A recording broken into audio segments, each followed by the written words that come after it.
Bueno, son las 8 de la mañana con 14 minutos en el tiempo del centro de la República Mexicana. Saludo esta mañana al titular de la Unidad de Inteligencia Financiera de la Secretaría de Hacienda, Santiago Nieto, que se encuentra en la línea telefónica para hablar de varias cosas. Buenos días, Santiago. Gracias que me tomas la comunicación.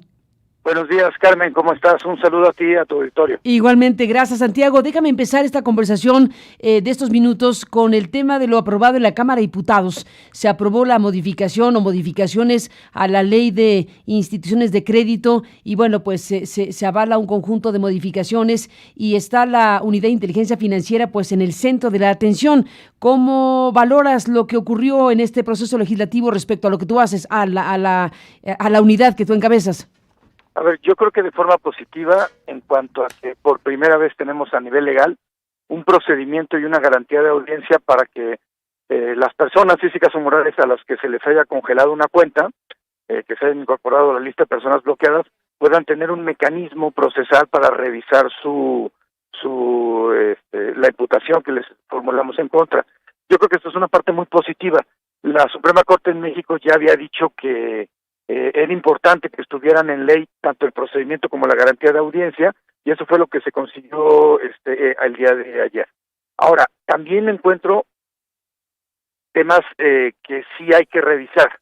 La reserva que presentaron una serie de diputados y diputadas relacionadas con el caso de que tengamos que hacer una notificación por escrito a las personas a las que se les congela una cuenta, pues me parece que es no entender el sistema financiero y me parece que bueno, no tiene sentido. Me imagino, digamos, recientemente hicimos el congelamiento de 330 cuentas relacionadas presuntamente con el cártel de Sinaloa, otras 146 después, lo hemos hecho con el cártel Jalisco, y es pues absurdo que tuviéramos que ir a notificarle a cada una de estas personas que se les había congelado una cuenta.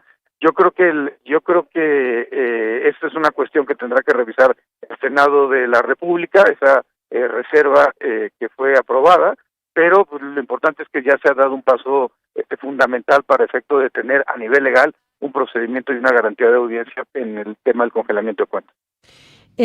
Si sucede por escrito, tradúcenos el asunto, ¿qué pasaría? Es decir, ¿imposibilita la actuación de la unidad de inteligencia, la dificulta, la entorpece? Pues ¿Cuál es la expresión? La dificulta porque, a ver, yo tendría que estar notificando en todo el territorio nacional con actuarios que no tengo, los congelamientos de cuentas, y bueno, ya me imagino yendo con el Mayo Zambada, decir, oiga, señor Mayo, aquí le vengo a congelar las cuentas. No creo que es un error.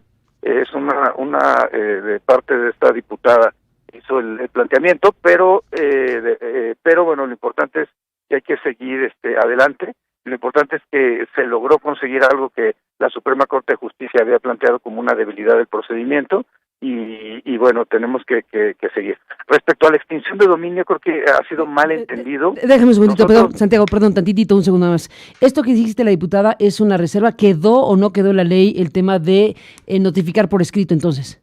Que quedó en la ley, pero es algo que tiene todavía que aprobar el Senado de la República. Ajá. En razón de que el Senado de la República había aprobado una ley en otros términos y la colegisladora hizo esta reserva que tendrá que regresar al Senado y el Senado tendrá en su caso que aprobar si mantiene la reserva que hicieron estas diputadas y diputados o si por el contrario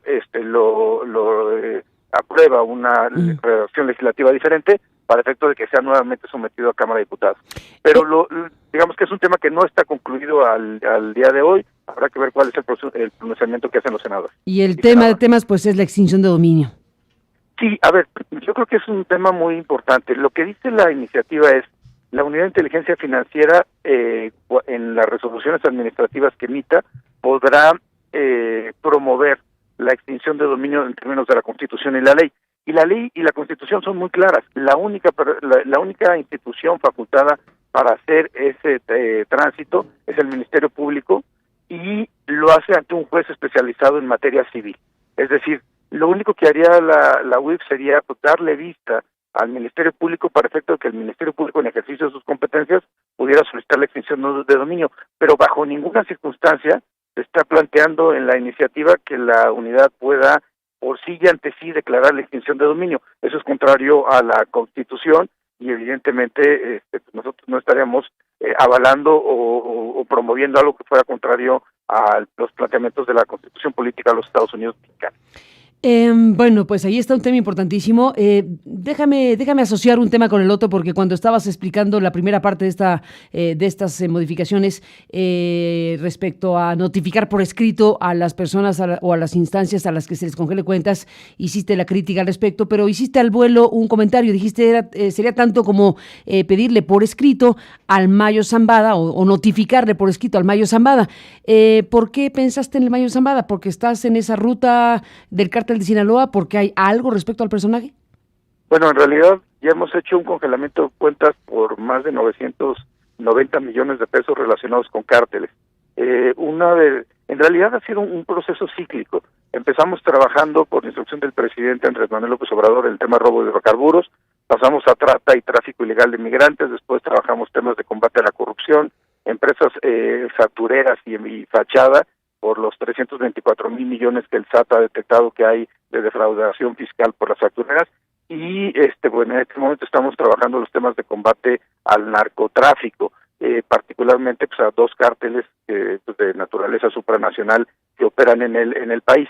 Hemos hecho congelamiento de cuentas y hemos trabajado también con autoridades de otros países, incluyendo Estados Unidos, para efecto de incluir en las listas de personas bloqueadas o en las listas OFAC en Estados Unidos agentes de estos grupos criminales.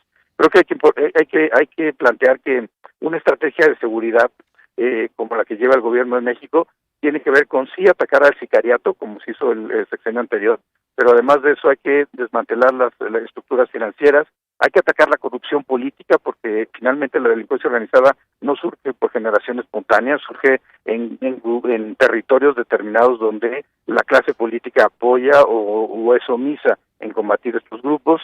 Hay que combatir la corrupción en el Poder Judicial, como ha dicho el ministro Saldívar, y en el Ministerio Público, porque estos ámbitos generan mecanismos y ámbitos de protección a la delincuencia organizada, y evidentemente hay que atacar la base social con la que cuentan. Y esto pues, se desarrolla a partir de programas de naturaleza social. Entonces, pues, el gobierno del presidente Andrés Manuel López Obrador ha sido muy claro: hay que tener una política de cero tolerancia a la impunidad y a la corrupción en materia de corrupción, pero también evidentemente estos grupos delincuenciales, pero con una estrategia distinta, no de violencia, sino de combate a estructuras financieras. Bueno, a reserva de que sigamos hablando en otras entrevistas que te aprecio nos puedas conceder, sé que estás corriendo un poco con el tiempo en esta mañana, déjame te pregunto sobre Genaro García Luna. Estamos viendo una circunstancia muy importante en Estados Unidos con la detención de quien fuera secretario de Seguridad Pública y ex titular de la AFI, Genaro García Luna, una figura clave de los gobiernos de Vicente Fox y de Felipe Calderón en relación al combate al crimen organizado, pero ahora resulta que está acusado pues de ser él mismo parte de la estructura criminal, incluso porque se le acusa de introducción de cocaína y de haber recibido sobornos y una serie de situaciones sumamente delicadas. Dime una cosa, Santiago, cuando tú anuncias que le fueron congeladas las cuentas de Genaro García Luna, que fueron congeladas las cuentas de Genaro García Luna y algunos familiares, dices esta semana, y uno piensa, bueno, el gobierno mexicano o la Unidad de Inteligencia Financiera está actuando de forma reactiva porque pues fue la misma semana en que se anunció la detención de García Luna. ¿Qué me dices?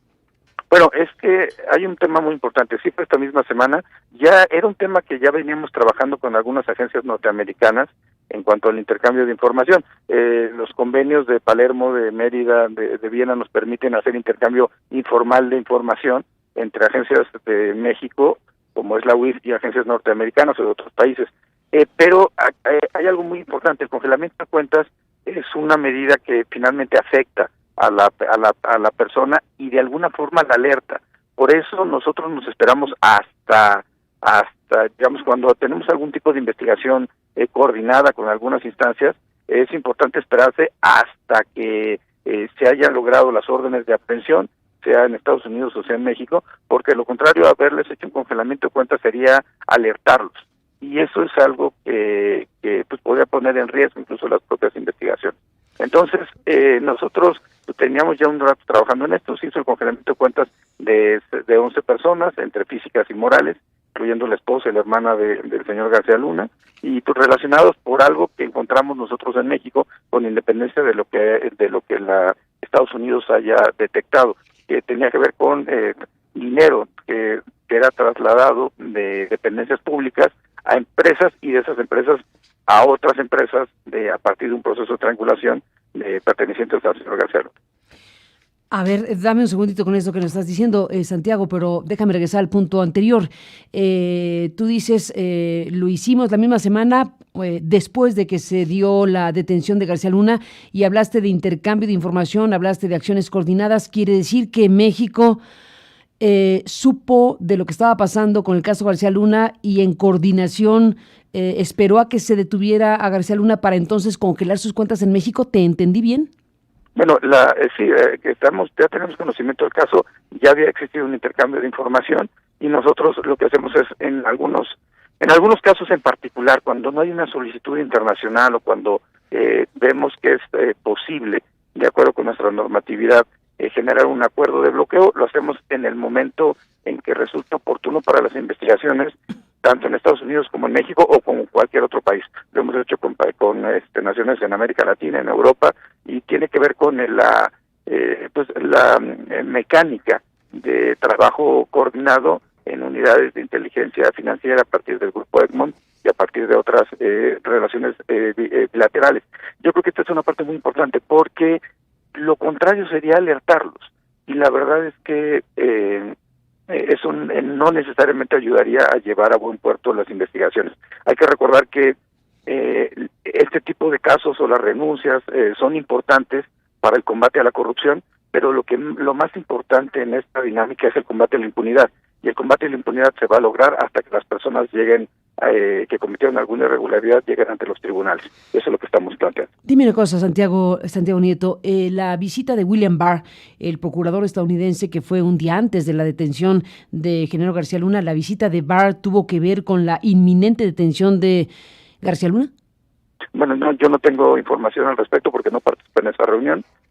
Lo que sí puedo decir es que hay un trabajo coordinado, y que hay que pensar que la corrupción o el narcotráfico son problemas supranacionales, y que la forma de enfrentarlo también tiene que ver con una estrategia de carácter supranacional para poder y local también, en el caso de México con las entidades federativas, para poder tener un mejor diseño de combate y una política criminal. Yo, desde mi punto de vista, la política criminal de Estado está involucrada en temas de seguridad, temas de prevención del delito, pero también la procuración de justicia, la impartición de justicia. El Poder Judicial, la Fiscalía General no pueden ser separadas, no pueden estar separadas de una política criminal de Estado, y evidentemente los temas de ejecución de penas. En la medida en que estos 5 elementos se complementen, podemos tener un mejor sistema de seguridad y atacar, pues como decía hace un momento, los 5 enfoques en donde es preciso atacar a los grupos delincuenciales para poder mejorar la calidad de vida de la ciudadanía en México.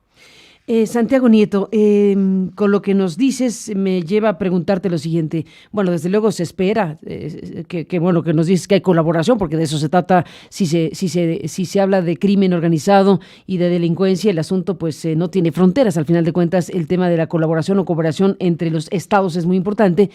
Pregunto si esta circunstancia de García Luna irá en solitario o es el principio, te pregunto, de lo que puede convertirse en un proceso máximo, en un maxiproceso, como se denominan estos procesos en otros lugares del mundo, en donde con piezas clave como esta, y la del Chapo, desde luego, y lo que ocurrió en el juicio de Nueva York con el Chapo, bueno, si con esa gran cantidad de información judicial del proceso en donde el Chapo Guzmán resultó culpable, se va a colaborar entre México y Estados Unidos.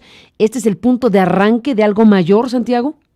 Bueno, nuestra posición ha sido, además por el planteamiento que ha hecho el canciller Marcelo Ebrard, es que podamos generar varios avances en temas de acuerdos de compartición de bienes, por ejemplo, que no tenemos, y que increíblemente el gobierno anterior no quiso firmar un acuerdo de compartición de bienes, por ejemplo, con Estados Unidos. ¿Qué es eso, Santiago? Un acuerdo de compartición de bienes es un mecanismo jurídico que permite, cuando son decomisados bienes de instrumentos del delito,